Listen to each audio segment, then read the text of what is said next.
If I told you that I was going to be reviewing a Bond car, you'd probably be thinking something along the lines of Lotus, Aston Martin, or something similarly British and exotic. But this car, believe it or not, was a Bond car too. The production company that handled those three movies signed a deal with BMW, and the Z3 was born on the silver screen. It draws its inspiration from the 507 and of course the iconic Z1 with the sliding doors. This, however, is the BMW Z3. And in my mind, I think it's a future classic. Ladies and gentlemen, welcome to Retro Review.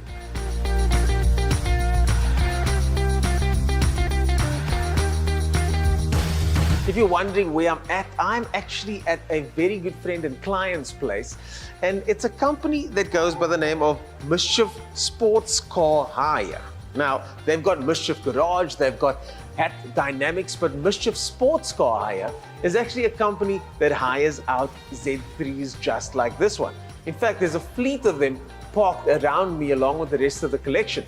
And I will be driving one of these cars today to take us back to a simpler time. But funny enough, this car's not actually that simple. Let's hand it over to our voice in the sky for a little bit of a history lesson. Having appeared in the James Bond film GoldenEye, the German automaker Z3 was unveiled in 1996 as the Z1's replacement. Available in various engine sizes, it would be the 2.8 and 3.0 versions that would find their way into the South African market. The Z3 shares many of its components with the popular E36. In fact, I didn't know this, but this car's actually got electric seats, up and down, electric windows, power steering, air conditioning of course, power windows, power roof, and a list of other very, very luxurious features, some of which were definitely not standard in the 90s.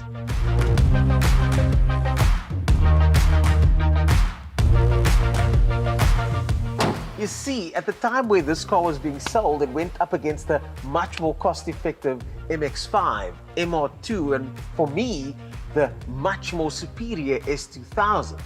But as the years wear on, all of a sudden those cars' prices are going up, especially the S2000, and the Z3's prices are coming down. And to me, that makes this a little unseen gem in the scratch patch.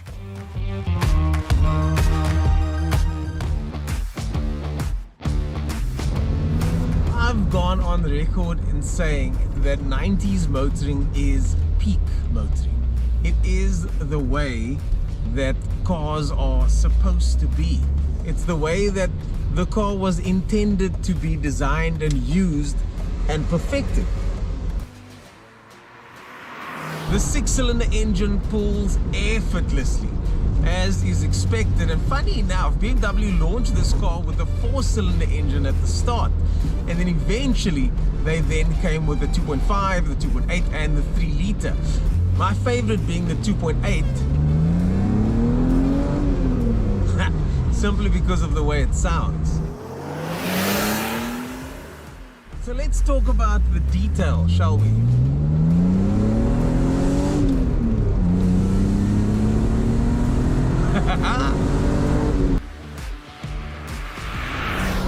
This one's got a 5-speed gearbox, and there was a choice of two, either the ZF or the Getrag gearbox, and which one you get is, I think, a bit of a lucky packet affair. There is a 3-liter in the fleet at Mischief, although I haven't driven it yet, and I've kind of got an affinity to the 2.8-liter engine. The dash is exactly what you'd expect from a BMW at the time, but a little bit more modern looking than the equivalent E36, I've got to say, with some chrome highlights in between. Then you've got wood finish in the middle over here, which does add a nice elegant touch. But what is for me the highlight is how everything feels so new and light. So yes, the driving experience is very, very pleasurable. Let me find a place to pull over so that I can talk to you guys some more about what's going on here and there.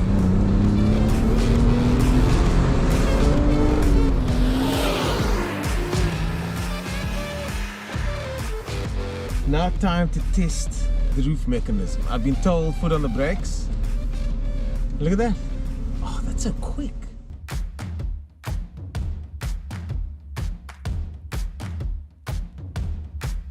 As with most cars like this, it's not the easiest to get in and out of, but it's a low-slung sports car. And it does have these looks that have slowly but surely grown on me quite a bit over the years, that is.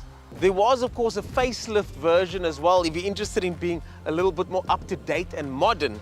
So be sure to check out for the updated nostrils, as with the E36. This one also did get an update.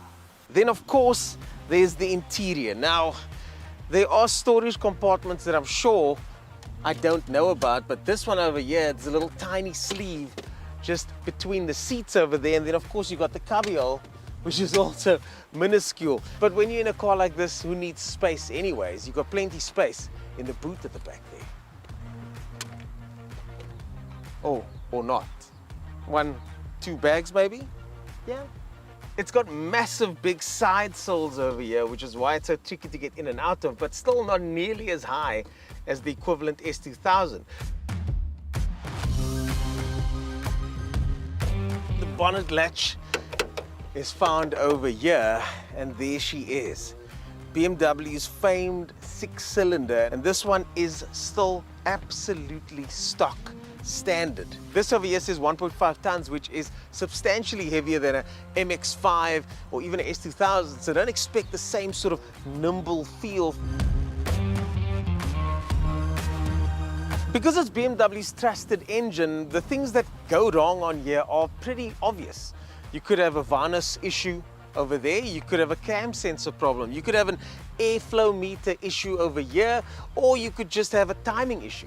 Most of these problems are easily solved on these engines, and if you get a good one, I reckon you could be driving for a very long time. So before I get sunstroke, I'm gonna head back to the Mischief Garage and go chat to Sean about this incredible offering and how I can get into one of these for a weekend. Let's go.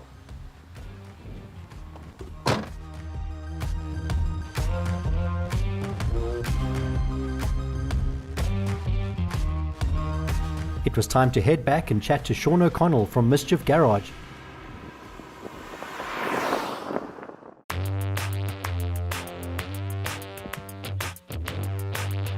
I'm standing here with Sean, and Sean, when it comes to sports cars, you might know a thing or two about sports cars. Not as much as you, but I know a little bit. You've decided on the Z3, and it's one of those unsung heroes of the sports car world, isn't it? It is. It's almost like Art Deco of BMW. Well, it was a Bond car, and there was a big fuss made about the design, so much so that BMW put out to a bunch of people to put forward the design, and this was the one that was chosen. But I gotta say, when it came out, it wasn't received that well. No, it wasn't. But I think if you look at the size relative to today's cars, it's like a little Mazda Miata with a 6-cylinder. With a 6-cylinder, yeah. It's got ABS, it's got electric seats, speakers windows, behind the seats, subwoofers, it's got aircon, you know, all those things that most people that don't drive cabriolets realize. Yeah. So that's really cool until the sun gets really hot. But no, I think the roof up there. I think it stood the test of time. It's going to be 30 years old by 2026. Officially a modern classic. Exactly. But this one, we call it the Free State Ferrari. You call it, it's your car, and you call it the Free State Ferrari. Rassi, please, if you see this, it wasn't me. So this was bought for the fleet, but it came with a whole bunch of extras. Well, he's now a friend, Rassi, in Virginia in the Free State. He's got a beautiful collection of cars, and he brings his Chev Lumina down here for tuning. He's noticed the Z3 fleet that we have, and he said to me, "Are you interested in buying my Z3?" Yeah. Without seeing it, I thought, I know how fastidious he is, and we bought this. Little did I know at the time that he basically had this kit imported and put it on, and it's got fins and flicks and flax. And I thought, oh. Yeah. So you wanted to restore this to factory? I wanted Which was my initial thought the first time I saw it as well, just restore it to factory. Again, it was too nicely kept in two beautiful conditions, full service history, to put it into 130,000 Ks. yeah, to put into a higher fleet would just break my heart. Yeah. So I gifted it to my wife. Surprise! Her first words are, "I don't like it." Yeah. We call it Ruby. Ruby red. Ruby. And what's under the bonnet of Ruby over here is it's got similar mods to my race car. It's got the cams, the intake, the strut brace. So it's already hopped up to that OEM plus, which makes it drive amazingly. We were surprised. She actually pushes on 171 kilowatts, which again, by today's More standards, than my race car. but by today's standards, you think 171. But it came out with 142. So if I wanted to rent one of these cars for a day or weekend, how do I go about doing so? First thing you do is go into Mischief Garage, and a subset in Mischief Garage is Mischief Sports Car Hire. So mischiefgarage.co.za, you pick it up. I think there's a number on the side there. Yeah. And we'll pick that up. And there are different packages, whether you want to do a sunset cruise, whether you want to do an 8-hour cruise, a 24-hour cruise. All the best for the new venture. Thank you. And we appreciate your ongoing support on the channel, on the show, myself personally as well. But let's take Ruby for a spin first, shall we?